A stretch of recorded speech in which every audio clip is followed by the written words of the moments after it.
ئێمە وەکو شاندی کۆنگرەی نەتەوەیی کوردستان بە فەرمی سەردانی شنگالمان کرد بە مەبەستی ئەوەی کە لە نزیکەوە ئاگامان لە ڕەوشی شنگال بێت لە نزیکەوە ئاگامان لە ڕەوشی گەلی ئێزیدی بێت زانین معاناتیان چییە داواکاریان چییە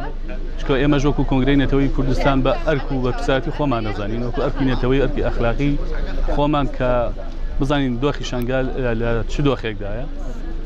بتوانینەوە هاوکار و پشتیوانیان بین چ لە سەر ئاستی ناوخۆ و ئەقلیمی چ لە سەر ئاستی نێودەوڵەتی و دیبلۆماسی چکە یەکێک لە هاوسەرۆکانی کۆنگرەی نەتەوەیی بەڕێز زەینەب موراد بە تایبەتی گەڕاوەتەوە لە ئەوروپا کە بتوانێت لە نزیکەوە ڕەوشەکە بینێت و لەسەر ئاستی دیبلۆماسی خەباتی بۆ بکەین یەکێک لە سەردانەکانمان ئەوە بوو کە هاتین بۆ سەردانی پادێمان کرد و لەگەڵ ئەنجومەنی عەشایرەکان مەجلیسی عەشایرێ کۆبووینەوە بە خۆشحاڵیەوە گوێمان لە داواکاریەکانیان کرد و هیوای سەرکەوتنیان بۆ ئەخوازین کە ئێمە ئازانین گەلی شنگال بڕیاری بەرخودانیاندا گەلی شنگال تازە ئەوە قبول ناکەن جارێکی در فەرمانیان بەسەر جێبەجێ بگرێت ئێستا خۆیان خاوەنداری لە خۆیان دەکەن بە پشتیوانی ژنانی شنگال بە پشتیوانی هێزی یەبەشە دەتوانن بەرگری لە خۆیان بکەن ئێمەش ئەوەی لەسەرمان بێت بتوانین هاوکار و پشتیوانیان بین و چی بە ئێمە بکرێ وەکو کۆنگرەی نەتەوەیی کوردستان بە شانازیەوە بەرگری لەم ستاتوێ دەکەن بەرگری لەم ستایلە حکومڕانیە دەکەن کە دەتوانن بڵێن بە درێژایی 100 ساڵی ڕابردووەتە ئێستا لەم جۆرە حکومڕانیە کە حکومڕانی سەر بەخۆی حکومڕانی خۆسەریە لەسەر فەلسەفە و پارادیگمای کۆنفیدرالیزمی دیموکراتی دەتوان خۆیان بەڕێوە بن ئێمە هیوای سەرکەوتنیان بۆ ئەخوازینی و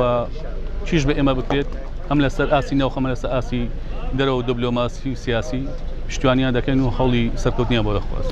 بەڕاستی ئێمە ماوەیە کەمانەویست سەردانی شنگال بکەین بەڵام لەبەر ئەوەی هەندێک بارودۆخی ناهەموار هاتە پێش ئەم جارە بڕیارماندا و ئەبێ سەردانی بکەین سەردانی هەموو بەشەکان بکەین یەکێک لەوانە مەزاری شەهیدانە و هەروەها سەردانی ژنان ئەو ژنانەی کەوا ئەنەوێ ئێزدیەکان و هەروەها ژنانی ئێزدی لەوە دەرپەڕێنن کەوا تەنها کەنیزەن نەخێر ژنانی ئێزدی ئەتوانن ئەو ستەما سیاسی ئاینیەی کەوا لە ژنانی ئێزدی کرا ئەبێ زیندە چاڵی بکەن ژنانی یەزیدی سەر لە نوێ کچانی هەتاو سەر لە نوێ هەڵئەستنەوە و ئەبنە هەتاوێک کەوا لە نەک لە تەنیا باشووری کوردستانە دڵنیام لە هەموو عێراقا چاویان لێ ئەکەن و ئەبنە سەرهەڵدانەیەک و بەرخودانێکی تر وەکو زەردەشتیەک کەوا ئێمە زۆر متمانامان بەژن هەیە شەریکی هەموو شتێکە لە ژیانە و هەروەها بەشێکە لەو سروشتە جوانەی خاک دایکە کە خاک دایک بوو زمان دایکە کە خاک دایک بێ و زمان دایک بێ سەرهەڵدانەوە هەر بە دایکە کرێ لەبەر ئەوەیە ژنانی ئێزدی لەبەر ئەوەی بوونەتە سەرهەڵدانەوەیکی نوێ ئێمە شەرەفمەندین کەوا هاتین سەردانیان بکەین و هەروەها لەوانش هەندێوانە فێربین هەڵبەت سەردانی ئەمە بۆ ئێرە بۆ ڕەوشی ئێرە بزانین بۆی بارودۆخی ئێرە بزانین بۆی بزانین خەڵکێرە چۆنە ژێگەڕانەوەی ئاوارەکان چۆنە حکومەتی عێراقی چ مخالفاتێکی لێراکە بەڕێوەبەری خۆسەری چۆن مامەڵاکە شنگات چەند ئاوادان بۆتەوە و بۆ ئەو واقعش وەک خۆی ببینین دواتری ئیش ئیتر لە ڕێگەی نووسینەوە بێ لە ڕێگەی لاقەناتی دیبلۆماسیەوە بێ لە ڕێگەی هەوڵیتەوە بێ ئیشی لەسەر بکەین وانە من دوێنێ کە هاتم بەرەو ئێرە یەکێک لە ڕۆژنامە فەڕەنسیەکانم بینی وتم سبەینێ من زووەچم بۆ شنگال زۆری پێخۆش بوو چیرۆکی بینینەکەی شنگالی بۆ بجەرمەوە هەڵبەت ئەو بۆ فەڕەنسیەکانی وەرەگێڕێ ئەو نردنی ئەو وێنەیە بۆوان و بۆ بینلایوان کارێکی زۆر باشە لانی کەم بۆی کە بزانین ئێمە دوای 72 فەرمان و 73 فەرمان کە داعش کردی بە خەڵبەت بە هاوکاری هەموو دەوڵەتانی دراوسێ چی بەسەر کوردی ئێزدیێناوە بۆی باوەڕی من هاتنەکە کۆمەڵی ئامانجی لە پشتەوەیە و دیگەرەوەش کۆنگرەی نەتەوەیی کوردستان بۆ خۆی ئەویش کۆمەڵی ئامانجی تایبەتەیە بۆ هاتنە و بۆ پاڵپشتی و هاودەنگی لەگەڵ کوردەکانی ئێزدیە یا ئێزدیخانە کە یەکی ڕیشەیەکی گەورەی مێژووی مرۆڤایەتی نەک هەریە کورد هی هەموو مرۆڤایەتی لەم ناوچێ براستی ایرو سردانا کنه که جبو ریوبریا خو سر چایشنگاله جبو ما بیشن پشتگیری کی مزن بو جبو ما هزید دن ما هاتنا وانش جبو شنگاله جبو ریوبریا خو سر راستی جی ام دبینن وک برسه و گهری مزن جبو دشمنش برگو دشمن هاتانا کی روجا ایرو لسر آخا شنگاله ایریشن خو رانا واستاندینه و بردوام ایریش لسر آخاشن گالی گرین نهاجی ام زمان شهیدان شهید لگینا که چلو ایرول بی وافدی ده ام بیشن جهمو پیکاته انجی جگلک هر چهار پرچین کردستان ام بیشن هک ایرو شهید الوی گورستان شهید لگی ده هنه جوان وافد اجی مثلا زردشتی هینه کردن فعلی هینه اندی هینه ام دبینن گبراسی جی ام بهافرینه یعنی ایشاما ام هف پشکن ایشا کن خوشیام کیف خوشیام ایشاما همو جی پیک وگریده اجبوناوه دماغو او وافد دوسا بنا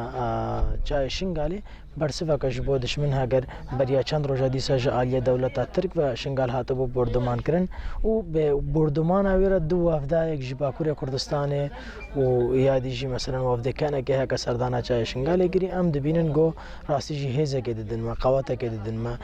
ام دخوازن بوان را بهاف را ببنا درمانک جبو برینا گله کرد و کردستان براستی جی هاگر ام نبن دستک نبنا درمانکش بو وی برینه دبگو اف برین مازنتر به باجبوناوی ام نزینگی 100 سالیه اتفاقیه لوزاند بن سروان تشتاجی راهنگی منی قاش کر ام بانگوازی برای اوان جی همو پارتین کردی را دکن گو ایدی ببنا راستی جی دفجه هناك تشتين هكا تشد بنجي اذا هكا ايرو لسر مصلحين خوين حزبي دفجه هنا تشتا بردن مساله كرديتيه مساله كردستان بكنا مشاركه اساسي بوي كي امي كاربن ايدي جفان ايري شو فرمانا وقرقرنا خلاص هم بجنا مستاسيوان كان هكا ايشاما كهشتن وخغاندنا فيدري وهاتين فيدري وهاتين سردانا ماكري وق جن امجي هر شاندايا کا بي شنگالي هر شاندايا کا بي شنگالي متخوازن سردانا ما بكا وبي ام بيكرون هنم ايشا خو بيكرا بار بكن مستاسيوان كان هاتينا فيدري او يجي وق بشتفانيه معنوي ام متخوازن وق معنوي جن بشتفانيه الما بكن التفقراجن بكن دستي قل دستي بكن ام كاربن جناب ريخستن بكن ام جناب پرورده بکن جن کاربر سرلنگه خو بسکنه جن کاربر خوش بین دستی دریخه جن کاربر خو اشکنجه خلاص بکن پیشیا ازواجا کچک بگری پیشیا عمری کچک بزوجه پیشیا کشتنا جنا بیتا گرتن ام دستی خل دستی یک بکن ام پیشی البان تشتا بگرن ام قلق ام تخوازن تشتی وها شمار معنویاتو پشتوانی شمار بیتا کرن ام کاربن پشتوانی الجنه بکن جنا ایشکوی هبه ام خو بگیهنه وی جنه ایشاوی چیا ام پیشی لی بگرن ام تخوازن پشتوانی الماء الوا تفقراجن بيتا كرن وام جنجي پشتوانی الوان جنيد واسي بكن اف جنيد باري وان كتي اف جنيد نكاربن حمله مسؤوليتي راكن ام پشتوانی الوان بكن دستقل دستوان كاربن تشتكش وان جنار بكن ام قال لك خير هاتنا واند كين وام بي خوشحال بون وسر بلند بون كايد وهاتن جاي شنغالي وموقع جاي شنغالي ديتنو وملوي موقع عيدنا كو طيارات تركيا لي داينو هرو إبادة كي وفرمانا كي بسريد ما داتينو اب سروكا ريبا بريه ايرو اوروبا هاتي او خلق كردي منا چمچمان وخلق رانيانا وخلق سليمانيانا وخلق گرميانا ووفتكي قلقي سبهي مناسبة ايرو هات سردانا جاي شنغالي كنو تعهدد من کو انه دسته خل جاي شنغالي ورينو دسته خل براكي خد ايزدي ورينن وكسكي اشمر نكري وكسك ما بنهات السي هشت 2014 کس ما بنهات وانز نامت خوشاندنو شهید البرمدادان هتانه کی ریوا کرن چونا اقلیم کردستان اخو براید ما جيش مره وکنو ريش مره وکنو تا جامعه خوش مره والا کنو وقال كم سوفازيا